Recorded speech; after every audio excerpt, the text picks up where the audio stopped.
Dairy ಮೇಲೆ ಮತ್ತೊಂದು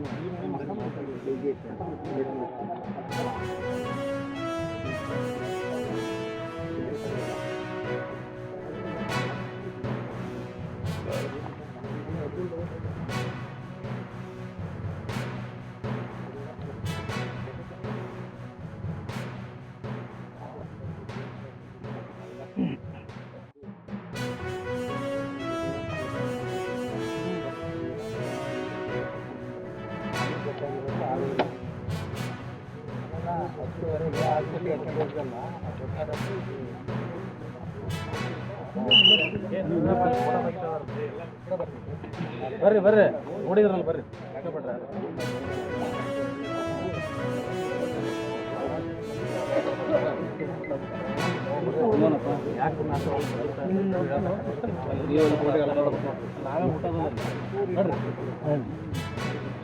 ನೋಡಿದ್ರ ಪರಿವೀಕ್ಷಣೆ ಮಾಡಿ ನೋಡಿದ್ವಿ. ಅದರಲ್ಲೂ ಒಂದು ಟೀಮ್ ಅಕಾಡೆಮಿ ಅಂತ ಒಂದು ಕಾಲೇಜ್. ಆ ಕಾಲೇಜಲ್ಲಿ ಒಬ್ಬರು ವಿದ್ಯಾರ್ಥಿ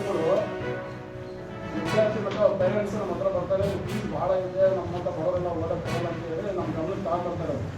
ಅಂದರೆ ಸುಮಾರು ಒಂದೊಂದೂವರೆ ತಿಂಗಳಿಂದ ತಗೊಂಡ್ಬರ್ತಾರೆ. ಈ ವಿಚಾರವಾಗಿ ಅಲ್ಲಿ ಹೋಗಿ ಅದು ಫೀಸ್ ಸ್ಟ್ರಕ್ಚರ್ ಅದನ್ನೆಲ್ಲ ಕೇಳಿ ಕಾಲೇಜಿನ ವ್ಯವಸ್ಥೆನೆಲ್ಲ ಮಾತಾಡಿದಪ್ಪ ಅಂತಂದರೆ ಕಾಲೇಜು ಒಂದೊಂದು ಕಡೆ ಒಂದೊಂದು ದಿಕ್ಕಿಗಳು ಕಾಲೇಜುಗಳು ರೆಡಿ ಮಾಡ್ಕೊಂಡಿದ್ದಾರೆ.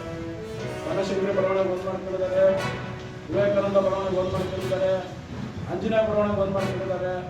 ಏನು ಸರ್ ಹಿಂಗೆಲ್ಲ ನಡೆಸಿದ್ರಲ್ಲ, ಏನಿದೆಲ್ಲ ಹಿಂಗೆಲ್ಲ ಈ ವ್ಯವಸ್ಥೆ ಏನಂತ ಕೇಳಿದ್ರೆ ನಮ್ಮ ಕಾಲೇಜ್ ಇರೋದೇ ಹಿಂಗೆ ಅನ್ನೋ ಮಾತು ಉಡಾಟ ಉತ್ತರಗಳು ಹೇಳ್ತಾರೆ. ಈ ವಿಚಾರವಾಗಿ ಏನು ಶಾಲಾ ಶಿಕ್ಷಣ ಪದವಿಪೂರ್ವ ಇಲಾಖೆ ಉಪನಿರ್ದೇಶಕರಾಗಿ ಒಂದು ವಿಚಾರ ಮಾಡ್ತಿದ್ದಾರೆ. ನಿಮ್ದೇನಾದ್ರು ಇದ್ರೆ ದೂರು ಕೊಟ್ಟರೆ ನಾವು ತನಿಖೆ ಮಾಡ್ತೀವಿ, ತನಿಖೆ ಮಾಡಿ ಅದನ್ನ ಕ್ರಮ ವ್ಯವಸ್ಥೆ ಮಾಡ್ತೀವಿ ಅನ್ನೋ ಮಾತು ನಮಗೆ ಹೇಳ್ತಾರೆ. ಹೇಳಿದಾಗೆ ನಾವು ಅವ್ರು ಹೇಳ್ದಂಗೆ ಒಂದು ದೂರು ರೆಡಿ ಮಾಡಿಬಿಟ್ಟು ಶಾಲಾ ಶಿಕ್ಷಣ ಉಪನಿರ್ದೇಶಕರು ಬರ್ತೀವಿ.